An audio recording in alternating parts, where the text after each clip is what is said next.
Hello friends, मैं हूं आपका दोस्त संदीप और स्वागत है आपको मेरे चैनल में जिसमें हम डिस्कस कर रहे हैं कंप्यूटर ओरिएंटेड न्यूमेरिकल मेथड्स पर।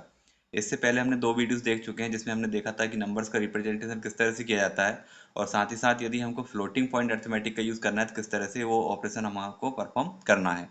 तो यदि आपने वो वीडियोज़ नहीं देखे तो उन वीडियोज़ को भी आप ज़रूर देख लें। आज का जो टॉपिक है दोस्तों वो है हमारा एरर। आज हम एरर पर डिस्कस करने वाले हैं। तो यहाँ पे एरर की डेफिनेशन क्या होती है? An error is defined as the difference between the actual value and the approximate value obtained from the numerical computation। जब भी हम कोई न्यूमेरिकल कैलकुलेशन करते हैं, न्यूमेरिकल कंप्यूटेशन करते हैं या कहीं से मेजरमेंट करते हैं किसी ऑब्जर्वेशन का, तो वहाँ पे क्या होता है, हम दो तरह की वैल्यू पर काम करते हैं। एक तो एक्चुअल वैल्यू होती है और दूसरा वो जो अप्रोक्सीमेट या हम मेजर करते हैं या हम फाइंड आउट कर रहे हैं। तो दो तरह की वैल्यू यहाँ पे निकल कर आती है, एक होती है एक्चुअल वैल्यू और दूसरी होती है अप्रोक्सीमेट वैल्यू। यदि इन दोनों का डिफरेंस निकाला जाए तो वही डिफरेंस क्या कहलाता है? एरर यहाँ पे कहलाता है। अब एरर भी यहाँ पे अलग अलग प्रकार की होती है, जैसे कि एरर को दो कैटेगरी में क्लासिफाइड किया गया हुआ है। पहला है एरर्स इन इनपुट डेटा और दूसरा है कंप्यूटेशनल एरर। इनपुट डेटा का मतलब है कि जब हम डेटा को इनपुट करें या डेटा का मेजरमेंट करते हैं तभी यहाँ पे जो एरर्स क्रिएट होती है वो एरर्स इन इनपुट डेटा कहलाता है। और जब हम कंप्यूटेशनल फॉर्म में कुछ न्यूमेरिकल कैलकुलेशन कर रहे हैं वहाँ पे जो एरर्स क्रिएट होती है वो हमारी कंप्यूटेशनल एरर कहलाती है। इस कैटेगरी में तीन एरर आती है। पहली है हमारे पास डेटा एरर, सेकेंड है ट्रंकेशन एरर और थर्ड है राउंड ऑफ एरर और फोर्थ हो जाती है यहाँ पे कंप्यूटेशनल एरर। तो ये चार एरर हमको आज की वीडियो में पढ़ना है। तो चलिए शुरू करते हैं वीडियो शुरू करने से पहले आपसे रिक्वेस्ट है कि यदि अगर आपने अभी तक हमारे चैनल को सब्सक्राइब नहीं किया है तो चैनल को सब्सक्राइब कर लें और बेल आइकन को प्रेस कर लें जिससे कि आपको आने वाले लेटेस्ट वीडियो की नोटिफिकेशन प्राप्त हो सके।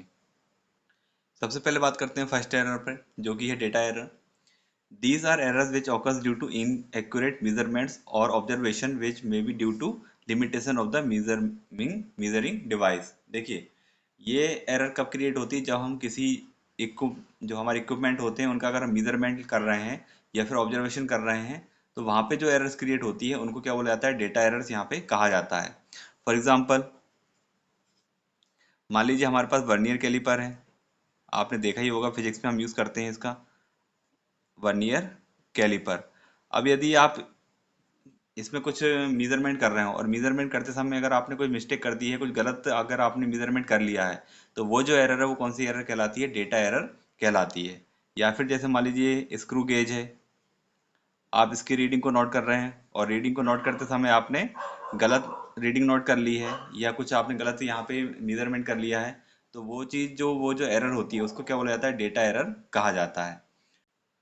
सेकेंड एरर है truncation error. Truncation errors occurs when some digits from the number are discarded. देखिए, अब यहाँ पे मान लीजिए फॉर एग्जांपल हमारे पास यहाँ पे एक संख्या लिखी हुई है 0.0356879। अब यदि हम इसको नॉर्मलाइज फॉर्म में लिखते हैं, ठीक है, हम इसको क्या करते हैं? नॉर्मलाइज फॉर्म में लिखते हैं। तो नॉर्मलाइज फॉर्म आपको पता है कि जीरो पॉइंट इसके बाद क्या आता है? डिजिट आता है। तो यहाँ पर आप देख रहे हैं कि जो डेसिमल है उसके बाद एक जीरो है, तो हमको डेसिमल कहाँ पे लेकर आना है? यहाँ पे लेकर आना है। तो हम एक बिट यहाँ पे राइट में शिफ्ट कर रहे हैं। तो यहाँ पर आ गया 3, 5, 6, 8। और मान लीजिए हमने ट्रंकेट फॉर्म में, मीन्स इसको 4 डिजिट के फॉर्म में हमने इतना ही लिख लिया है। और यहाँ पे एक्सपोनेंट कितना आ जाएगा? देखिए, राइट में हमने शिफ्ट किया है, दैट मीन्स यहाँ पे ई के बाद क्या जाएगा? -1 आ जाएगा। ठीक है, अब हमने यहाँ पे क्या किया है? जो 7 है और 9 है उसको डिस्कार्ड करके लिखा हुआ है। ठीक है, हमने 7 और 9 को क्या कर दिया? डिस्कार्ड करके यहाँ पे इसमें लिख दिया। अब वैल्यू तो इसके इक्विवेलेंट ही है, लेकिन फिर भी हमने यहाँ पे 2 डिजिट को क्या किया? डिस्कार्ड किया है। इसी वजह से यहाँ पे कुछ तो डिफरेंस आया होगा। तो ये हमारे पास एक एक्चुअल वैल्यू हो जाती है और एक अप्रोक्सीमेट वैल्यू हो जाती है। तो इन दोनों का जो डिफरेंस है वो क्या कहलाएगा? ट्रंकेशन एरर में यहाँ पे आता है। मीन्स यदि डेटा को ट्रंकेट करके जो एरर क्रिएट करे, ठीक है, यहाँ पे हमने क्या किया? डिजिट को ट्रंकेट कर दिया है और ट्रंकेट करने से जो एरर क्रिएट होती है उसको क्या कहा जाएगा? ट्रंकेशन एरर यहाँ पे कहा जाएगा। इसके बाद थर्ड है round off errors. Rounding off the numbers also causes truncation but with some adjustment to the last digit retained depending on the values of the truncated digits. अब जैसे कि मान लीजिए हमारे पास कोई नंबर दिया हुआ है, गिवन नंबर, पहला नंबर हमको दिया हुआ है 0.667। एक हमारे पास दिया हुआ है 3743 और एक नंबर हमको दिया हुआ है 8.9954, ठीक है। अब इसको राउंडिंग के फॉर्म में हमको लिखना है, तो राउंड ऑफ यदि हम करते हैं, राउंड ऑफ नंबर यदि हम बनाएं यहाँ पे, तो मान लीजिए जैसे हमको यहाँ पे डेसिमल के बाद सिर्फ 2 डिजिट लिखना है, तो 0.6। अब 2 डिजिट लिखना है तो हमको क्या देखना पड़ता है कि जो जिस नंबर को हम यहाँ पे डिस्कार्ड कर रहे हैं, यहाँ पे ट्रंकेट कर रहे हैं, वो यदि 5 या 5 से बड़ा होता है तो इसमें एक इंक्रीमेंट हो जाता है। तो यहाँ पर आप देख रहे हैं 7 है, तो यहाँ पे क्या हो जाएगा, 6 की जगह एक इंक्रीमेंट होकर 7 हो जाएगा, ठीक है।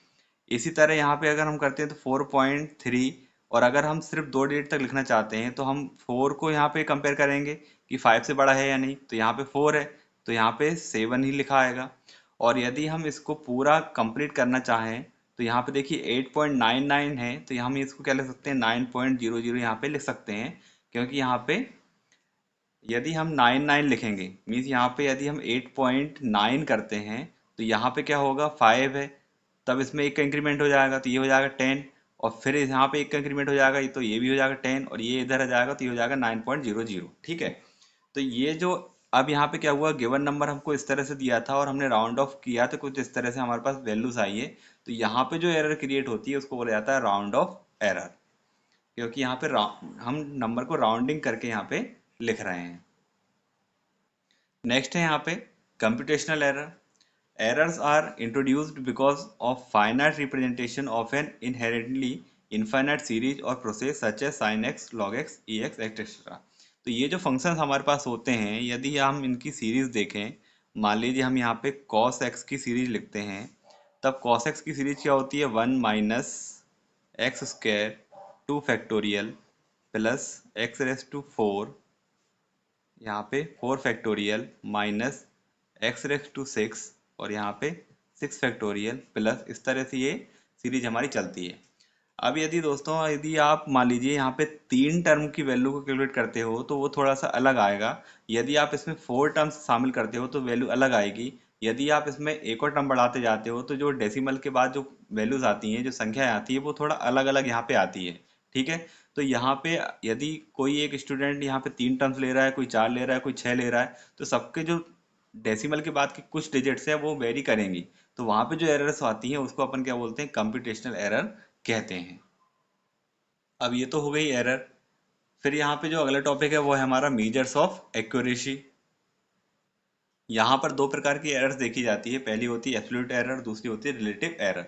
इनको कैलकुलेट किया जाता है। Absolute error is the positive difference between the actual value and the approximate value of a variable. यहाँ पे यदि हम एब्सोल्यूट एरर के बारे में बात करें, एब्सोल्यूट एरर, तो इसका जो कैलकुलेशन है वो कुछ इस तरह से किया जाता है, क्योंकि ये पॉजिटिव डिफरेंस इसलिए मोड के अंदर लिखा जाता है x minus x a, where जो हमारे पास x होता है वो है एक्चुअल वैल्यू और एक्स ए है, ये है हमारी अप्रोक्सीमेट वैल्यू, अप्रोक्सीमेट वैल्यू, ठीक है। तो यदि हम एक्चुअल वैल्यू का डिफरेंस निकालें अप्रोक्सीमेट वैल्यू से और उसका जो डिफरेंस है उसको हमेशा पॉजिटिवली लिखें, तो ये जो एरर है ये कौन सी कहलाती है, एब्सोल्यूट एरर कहलाती है। इसका अभी हम क्वेश्चन भी देखेंगे। सेकंड है हमारे पास relative error. Relative error is the ratio of the errors to the actual value of a variable. तो यहाँ पे क्या होता है, यदि रिलेटिव एरर के बारे में बात करें तो ये रेशियो बताता है किस किस का, actual value minus approximate value और divided by actual value again, ठीक है।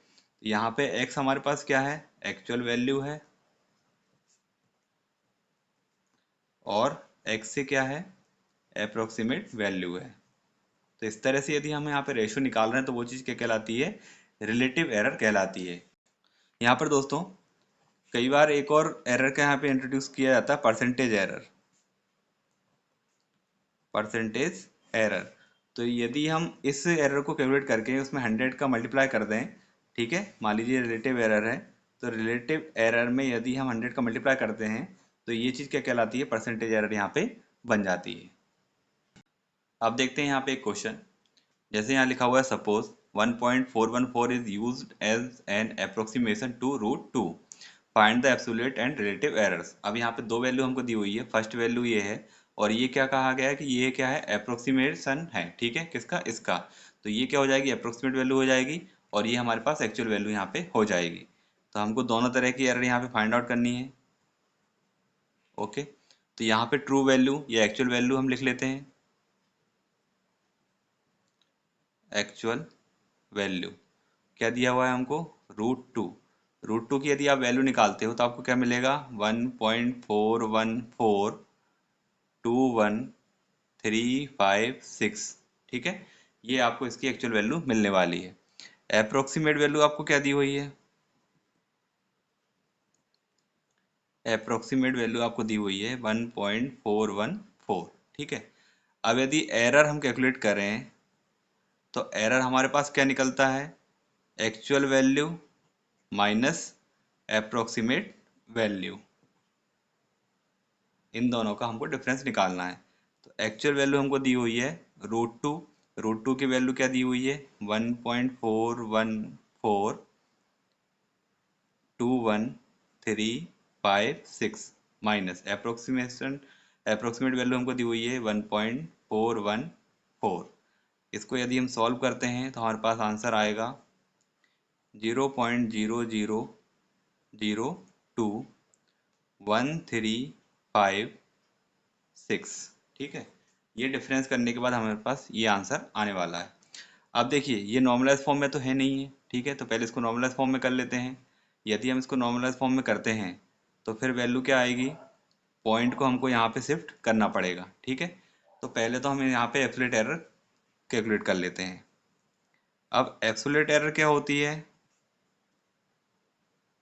जो भी एरर हमने निकाली है x माइनस एक्स से निकाला है हमने, इसको मोड में लिखना है, ठीक है। तो हम इसको मोड में लिख देते हैं, ओके।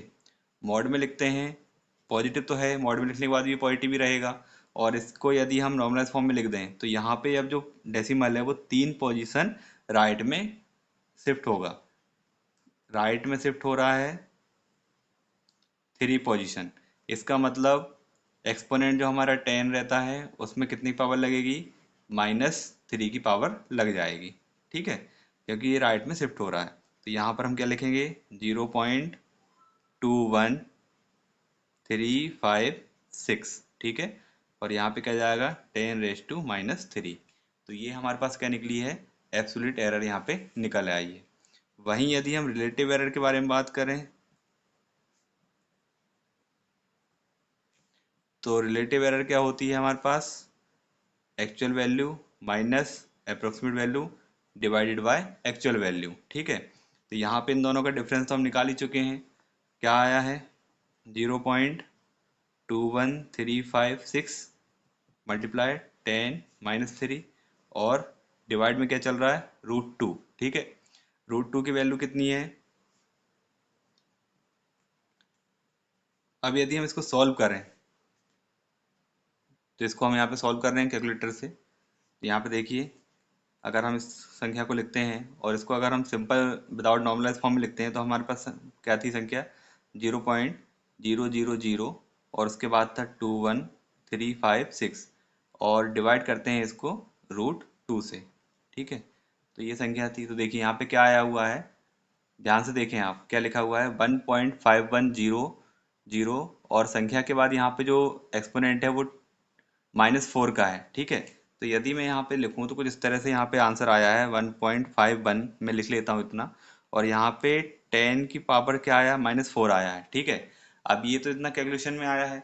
अब यदि हम इसको नॉर्मलाइज फॉर्म में लिखते हैं तो देखिए यहाँ पे क्या है, डेसिमल क्या है, डेसिमल 1 के बाद है, लेकिन हमको क्या चाहिए रहता है नॉर्मलाइज फॉर्म में, 0 के बाद चाहिए रहता है। तो यदि हम इसको यहाँ पे एक पोजीशन लेफ्ट में लाते हैं तो हम इसको लिखेंगे 0.151, ठीक है। और जब हम इसको एक पोजीशन लेफ्ट में लाते हैं तो लेफ्ट में लाने से क्या होता है, जो एक्सपोनेंट होता है उसमें +1 होता है, ठीक है।